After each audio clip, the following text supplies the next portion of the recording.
Hi, everybody. Welcome to the next episode of the Nashville Diaries. This is one interview podcast episode I have been looking forward to for quite a long time. So today is very special for me. I have on guest Mignon Francois, who is the founder and owner of the Cupcake Collection, as well as the author of Made from Scratch. And I know you have one remarkable story, and I'm just so excited to dive into that with you today and just learn just all about your story, your journey, and how you've basically thrived here in Nashville. So I'm going to just let you kind of start with your origin story and where you came from and how you got to Nashville and what that looked like for you. I am a New Orleans girl. Oh, I will forever be a New Orleans girl. Okay. And so I believe that I was New Orleans raised, but I was Nashville made. Ooh. It is the community of Nashville that created the atmosphere for me to be able to do what I've been able to accomplish. And that is start from scratch, having nothing at zero, having, come off of the end of a 21-year marriage ending, losing everything that we had as we were creating the Cupcake Collection to now being a #1 best-selling author. As I've written my memoir so that other people can know what they can do what they believe. Yeah. And then our bakery being voted as one of the top 5 bakeries in the nation across all industries. I remember that. Yeah. I shared that. I was like, yes, girl. Yes. And we've been consistently voted as the top cake in Tennessee and in Nashville. And this is just a testament to speak what you seek until you see what you said. Okay. I always knew that I was going to be famous. I just didn't know why. Okay. And Nashville creates the atmosphere for you to become whatever it is that you want to become. And I think it just matters what you say. They are willing to try as long as you're willing to try. Yeah. And I have not had that sort of interaction anywhere else that I've lived to the level that I've experienced it at Nashville. So we came to Nashville with the idea of creating a better life for our children, allowing them to have better opportunity. And as soon as we got here, the opportunity we came here for fell through.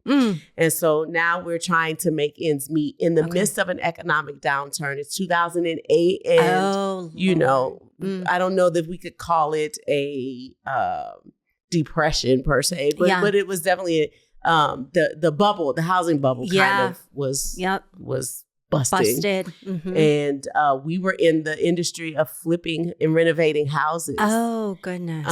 So then I can see that my ex-husband looks gray. He looks like he's dying to me. Now, there's no indication that he's dying or sick or anything like that, but he looks like death to me. And I began to pray and ask God for something I could do to help make the ends meet.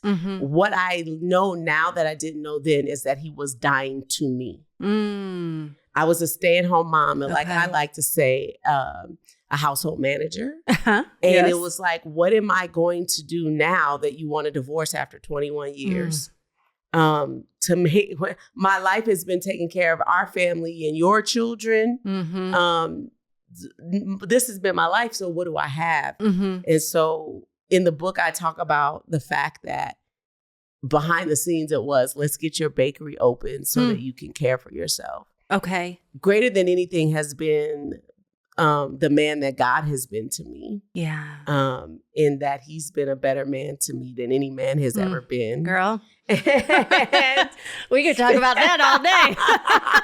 And now here I am. It's been, the bakery has now been open. It's in its 17th year. Yes. I started this bakery on the last $5 that I had for dinner one week. And I flipped it into over 5 million cupcakes sold. No education in the business, no knowledge, no credit on the last $5 I had, losing everything. And I think this is just an indication of what you could do if only you believe. I want people to know that all you have is all you need to get started on the journey. And I think we get a lot of times sidetracked with what I'm going to need one day, but what you need one day is not what you need on day one. Yeah. Ooh, that's good. Yeah. So you started with $5. Tell me about what did that look like? Like, okay, I have $5 and an idea. Yeah. Now what? And I don't even know that it was $5 an idea as much as it was $5 and a decision. Okay. I like that. Yeah. Yeah. Because I was hearing the man on the radio, which was Dave Ramsey, telling people they could get out of debt by having a bake sale or garage sale. So I only had $5 left to my name as I was sitting in the back of my house trying to negotiate, putting money in envelopes, trying to save, trying to get enough money to make anything work. Okay. And I just had nothing for anything. I remember inventorying the ingredients that I had in my cabinets. I always have rice. Okay. Because I'm from New Orleans. Like I've always got meal. Okay. Like cornmeal. Yeah. I've always got like flour. Like, there's certain basics that I always have because of my heritage. Sure. So I'm in the cabinet trying to figure out, okay, what can I add to this? I knew I could buy beans. Okay. And I knew I could buy ramen because ramen was 15 cents. Yeah. Or a quarter. And so that was my plan.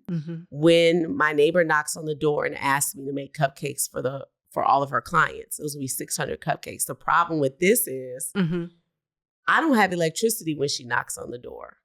So how am I going to make cupcakes? Now, the reason she wants these cupcakes is because she'd been on the journey with me from where I was to this point. In that I didn't know how to bake, not even out of a box when I started. So I would walk my little products across the street and say, taste these. Wow. When my family got tired of tasting and tasting and tasting, I would walk across the street and say, try this. And I had one cupcake when I started, just one that I could do. Now there's well over 20. Which one was that? It's a cupcake we don't even make anymore. Okay. It's a little tiny lemon drop. I called it cupcake. And it was bathed in lemon juice and powdered sugar. And it was like a little tiny pop in your mouth thing. Okay. And the demand for them got so big that I couldn't even keep up with them anymore. But she wanted everybody to try it. And so she's like, if you make some, I'll pay you some. Okay. So I went to the store with the $5. I bought what I could buy with the $5. Okay. So understand now this is a gamble for me. Sure. Because I was negotiating buying groceries. Now I'm buying ingredients for an investment in something that I'm not even going to get to enjoy, air quotes, right? So I go to the store and buy everything I can buy with that $5. I turned it into $60 that day. Wow. And then I took 55. Okay. I saved the 5 in case I mess everything up. And I go back to the store and I turn that to 600 by the end of the week. Oh my goodness. And I started flipping that money. Okay. All these years. Wow. It wasn't until 2017 that I made my first contractual agreement with a bank to help me propel my business. So from 2007, 2008 to 2017, I flipped that $5. That is amazing. What a story. Gosh, I love it. Because we're both faith-filled women, right? So let's kind of bring that into the conversation. Here you are trying to figure things out. How does faith play a part in that decision when you were in that moment? That is such a good question. As I'm in the house with no electricity, my neighbor knocks on the door and asks me to use what little I have, right? She doesn't know that's what she's asking. Yeah. And I close the door and I say to God, why would you give me this opportunity that I've been asking you for, God? I've been begging you for this opportunity. Now you bring it to me when I cannot take it. And God says, but I feed birds and they don't toil or store up in barns. How much more will I give you who looks like me? When the lilies of the field are in all of their splendor, not even Solomon with everything that he had looks like one of these that is here today and gone tomorrow. And I was like, all right, God, let me put these shoes on. Lace up. Yeah. And I walked to the Kroger that's on Rosa Parks and Rosa Parks and Monroe. And I bought everything that I could buy, believing that if God is who he says he is, he can do what he says he can do. Amen to that. Yeah. It also reminds me of the story, and forgive me because I won't know book and verse, but where the woman she only had the oil, right? 2 Kings chapter 4, verse 17. Yes. I feel like that is my story. Yeah, that is your story. 100% that's your story. And the faith to know that, okay, I have nothing, but that's when God shows up, right? Because he's like, I need you to know that it's me. Yeah. Right? I need you to know that it was all me. And it was always, I love how Oprah says this about Dorothy, you had it all along. She had it all along because when she goes to the prophet and asks him for direction, she goes, my husband has died. They're about to come take my kids as ransom. And now I'm going to be left, having sons was so important in that society. Now I have no husband. I have no sons. What am I going to do? My husband spent all of his time with you. And he says to her, what do you have in your house? What do you have in your house? Yeah. So it was an indication that the answer was on the inside. Yeah, that's it was the good. answer. She had access to the answer. Gosh, he couldn't tell her what the answer was. She had access to the answer, and she had to say what she had in her house. And what I hope that women will hear is, what do you have in your house? Yeah. It could be your 4 walls. For me, it was my 4 walls. I had some flour. I had some sugar. What I needed was some eggs. Okay. You know what I'm saying? What I needed was a little bit of oil. Sure. Yeah. And so she goes inside of her house, but your house could be your wheelhouse. Your house could be your experience. Yeah. Who are the people in your neighborhood? Yeah. There's a song they used to sing on Sesame Street. Who are the people in your neighborhood? Yeah, in your neighborhood. Yes. And so these are the people that you meet each day. Like, who are the people you can use to get from where you are to where it is that you want to be? Yeah. And so the question to her was, what do you have in your house?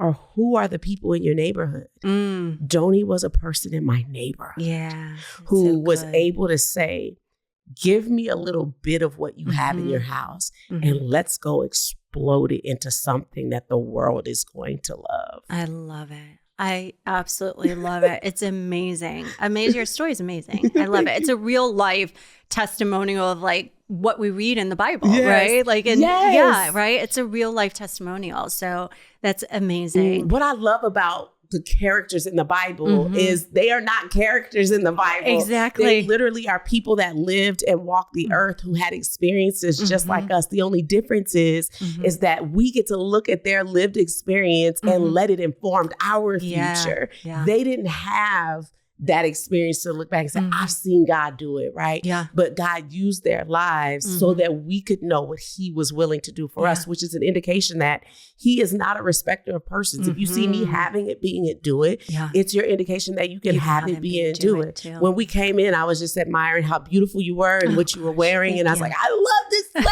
And you're just like, this is how you get it, right? Yeah. So it's an indication that if I see a sweater that I love, someone's willing to give the information to me so that I could have the same sweater. Yeah. I don't have to wonder, how do I get that same sweater? I just ask. Yeah. And that's what God is asking us to do. He's saying, ask and you will receive.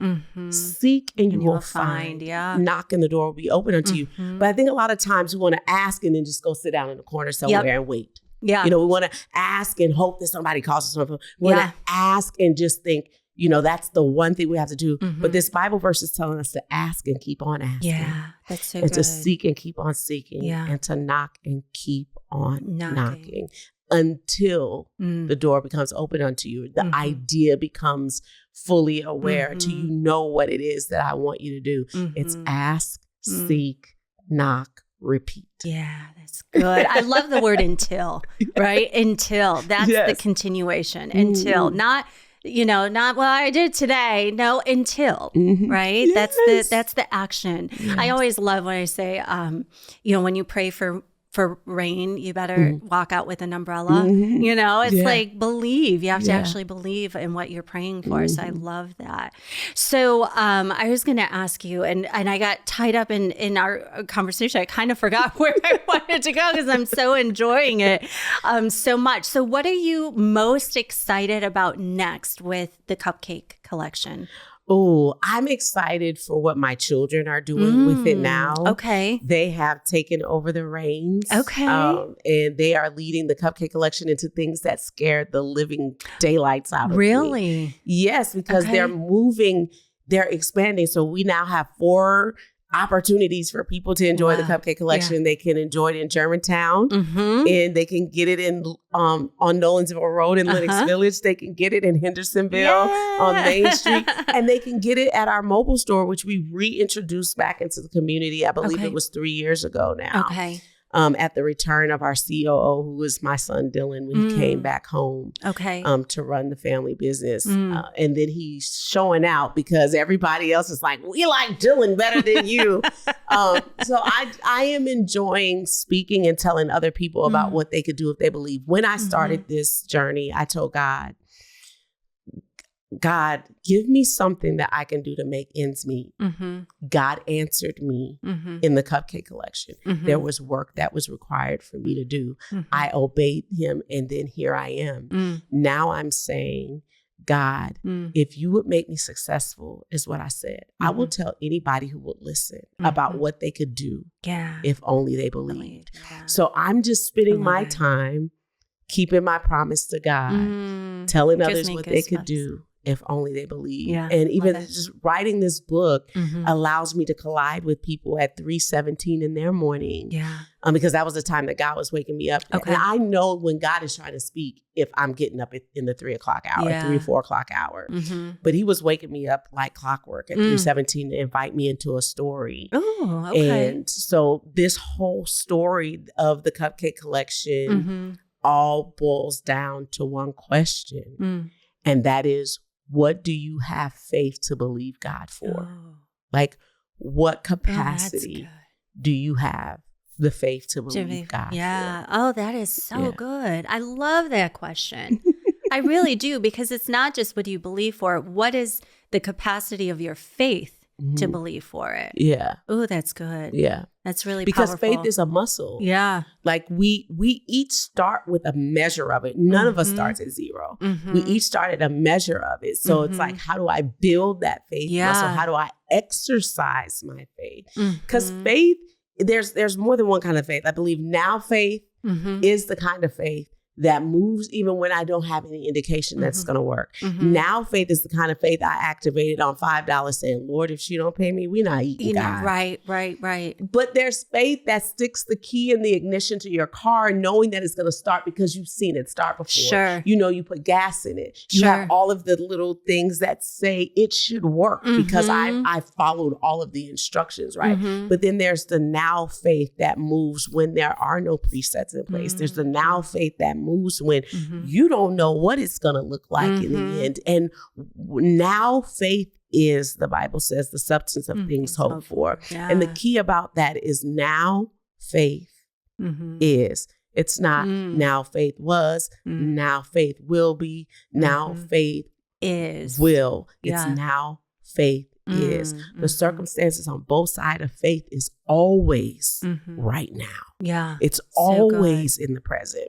It always takes its action without waiting. Yeah. And I believe it's there that we unlock what God has for us. You know, God emptied out heaven, in my belief, by sending his only son to die so that I might have life, the Bible says, to the full or more abundantly. So if God gives me everything so that I might have everything, how then I only give him mediocrity in exchange for wanting everything? That's amazing. So I think when we give everything we have to an idea, to a cause, to a movement, to a brand, to a business, that's when we see success. I love it. That's so true. And when you feel called to it, right? Like if I'm giving everything, it's like if God called me into something, which it sounds like he called you into the bakery, right? Yes. Do you feel like he called you into writing the book? Absolutely.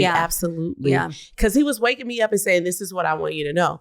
How do you hear God then? Because a lot of people are like, well, I don't know. How do I hear God? Like, does he speak? Because I remember coming into my living room and saying, God, listen, I'm here to hear you speak, but please don't talk. Because if you do, I am out of here. But I learned that God speaks to you in your gut. Yeah. He speaks to you in that knowing, that nudge of, I'm going to get up right now and I'm going to leave. Yeah. Or I'm going to turn right instead of left today. And I learned that the more you listen to that teeny tiny inkling, the more that muscle grows and you get the reward of what God has for you. And so those are the kinds of stories that I'm telling in the book. Okay. I get super transparent about some things. I tell some very intimate stories that I asked my children for permission to release. Okay. Because it wasn't just my life I was telling. Yeah. It was their life too. Sure. So I get really intimate and transparent about things that I've never said in public. I've never included in any podcast or story or interview. Which is all the more reason why people need to go get the book so they can learn more about those stories. And what I love too is I'm just thinking at the parallel between somebody who's sitting making a decision to move to Nashville like I was. I had lived in Chicago my entire life. The idea of moving to a city, by the way, at the time I did not love. Didn't even like.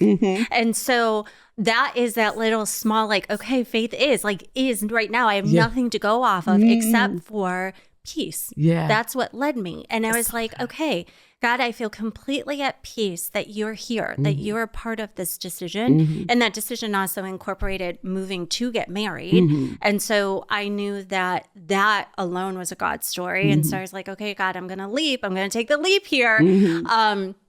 But there is that leap of faith, right, that you're talking about. It's like, if I feel called to this, it's like, okay, I don't know what's on the other side of this decision, but if I feel that peace is there and I feel like God's nudging me, then I'm going. Yeah. I'm going. And so for the people watching who may be in that decision, right, of like, okay, do I or don't I? Should I or shouldn't I? What your testimony is like, just listen. Yeah. Pay attention. Yeah. Right? Do you feel peace? Do you feel that little small voice? Do you feel that nudge? And then follow that, because now you're building that faith muscle when you make the decision to go. Yeah. I love it. Amen. I love it. So good. So good. So what else would you say to somebody who, maybe they're in Nashville, maybe they have an idea, but they haven't made that decision yet. What would you tell them on that fence to help get them over? To coming to Nashville? They're already here. Oh, Maybe they're here? here. Okay. Yeah, All they're right. here. And they're trying to make a decision to become an entrepreneur. Okay. What do you tell that person? I tell them that the voice inside of their head that's telling them that they cannot is a liar. I believe that God whispers to us ideas, asks us, do you want to do this with me? And if you say yes, you start on a journey toward what it is that he wants to do. I love saying it like this. If God orders the meal, he's responsible for the bill. Ooh, and with Nashville being such a foodie town, like that's the greatest metaphor for it. It is. Okay. He will give you everything that you need to know or to do, even if you don't have it all right now today. Jeremiah 29:11, for I know the plans I have for you, says the Lord. Plans to prosper you. Yep. Plans not to harm you. Yeah. Plans to give you hope. Yep. And a bright future. So God's plan should have 4 things. He knows it. You don't. It should give you hope. It should speak to your future. Because if we knew the plan and the direction that he was going to take us, we would abort. Sure. Because we don't want to go through what it takes to get from where we are to where we want to be. Sure. But if we give our will over to God, he will be just like, I found him saying, okay, Mignon, keep up. Like, what's the next thing? Yeah. I didn't know anything about this industry. I didn't have any money in this industry. I didn't have any credit. I didn't know any people in the industry when I started. And I was entering the industry known for failing most. Yeah. Wow. I didn't have any of the things that I needed in order to be successful. And yet here you are. Yeah, because the idea wasn't mine in the first place. That's good. It was a God idea, not a good idea. I love how Mark Batterson says that. All you need is one God idea. And this was a God idea. Yeah. So I think for people who want to take that leap, go back and see, is this a God idea? And like you said a few minutes ago, and the peace of God. Yeah. The Bible says that transcends all understanding will guard your heart and your mind. That means keep you sane and keep you safe. Oh, I love that. Yeah. I love that. So good. Somebody's going to get tons of value out of that. So thank you for sharing that.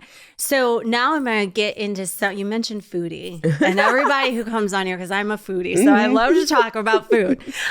So tell me, what's your favorite place right now, anywhere in the city? Oh my gosh, this is so hard. What is my favorite place in the city? Or even one of? I have one. It's on the tip of my tongue, and I don't know why. I can't even tell you. Probably right now. No, I can't say the Cupcake Collection. Yes, you can. Yes, you can say the Cupcake Collection. Well, hands down, the Cupcake Collection is my favorite place. Yes. I love Slim and Huskies. Oh, yes. I love that was what one of they're the first doing. places I ate here when I came to Nashville. Yeah, I love those guys, and I love what they're doing. Yeah. I'm loving this breakfast spot because breakfast is my favorite meal of the day. Is it? And it's called Buttermilk Ranch. Oh, yes. I am literally... Yes. I love Ruby Slipper. Okay. I'm from New Orleans, and so I are was they. about to say Ruby Slipper is where I went in New Orleans. Yes. Yeah. Yes. So here it's called Ruby Sunshine. Yeah, because I was about to say Ruby Slipper. I don't think I've seen one here. Here it's called Ruby Sunshine. Okay, got it. So I'm from New Orleans, and so are they. So I love that place. Okay. I'm going to have to check that out. I like a good hidden gem. Oh, me too. And so there is a little place in Hermitage called Flower Your Dreams. Ooh, okay. Where they are, I love their London Fog tea. Okay. I feel like I'm going to kick myself for not saying something that I truly, truly love, because it's not like, sticking out to me right now in this moment. But listen, I love a good anything. Meal.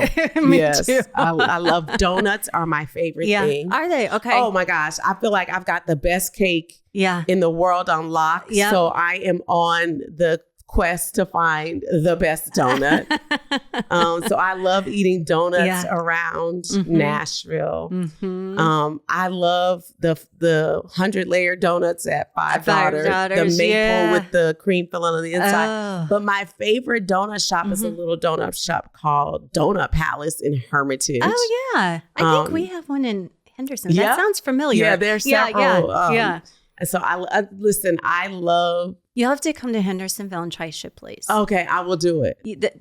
Hands down, our favorite donut. Yeah. Okay. You'll really enjoy it. I do like Shipley's maple bar with the white cream center. You? So a maple it's so funny. I wonder thing. if people watch the podcast and they're like, Trista, you really just have a foodie podcast? Because that's like, as I get on that subject and everybody like lights up and it's like talking about all the things. Yes. I love it. But I love that you brought in Slim and Huskies, because I also like highlighting like Black owned establishments. And so Slim and Huskies was one of my very first places I went, because I lived in Chicago and my husband lived here. And so we traveled to see each other every 2 weeks. Oh, I love that. Every 2 weeks. We never went beyond 2 weeks. And then at 1 year, he proposed. And then 3 months later, I moved here. And so when I visited, he would take me around to acclimate myself to the area. And Slim and Huskies was the very first places. I was like, this place is so cool, Well, have you tried 312 Pizza? No. 312 Pizza is in Germantown. Okay. And I love their Chicago deep dish. Oh, really? Yes. Oh, I'm going to have to put it to the test then. Yes. Like I feel like you can eat all around Germantown. Now, if you go to Germantown and you don't get the Cupcake Collection, then you failed at your mission. Yes. But Germantown has so much good food. They really do. Just the staple things to award-winning and James Beard Award winners right in Germantown. I love having guacamole at Butchertown Hall. Yes. I think they make their chips right in-house. I love Geist House for everything on the menu. They have such a huge vegetable offering. We were just there for their holiday pop-up. So cute. Oh, it was beautiful. So cute. Beautiful Loved it. atmosphere. Yeah. And let me see what I'm not telling you about. I love a good Impossible burger. So, are you vegetarian? I am. Oh, okay. And there's also Joyland burgers over what is that? Wedge Houston? Yeah. It's, I don't know if it's all the way over there, but that, and listen, I can just I like to eat. You're from New Orleans, yes. Of course. We had a saying growing up: others may only eat to live. Okay, but in New Orleans, we live to eat. Live to eat. Well, I think every time I've been to New Orleans, it has been around wanting to go eat.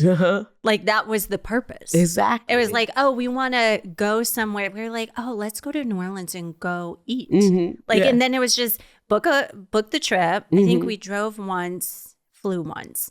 And I had all of my restaurants booked. Yes. I mean, that was the very first order of business. Yes. Like get food. I understand.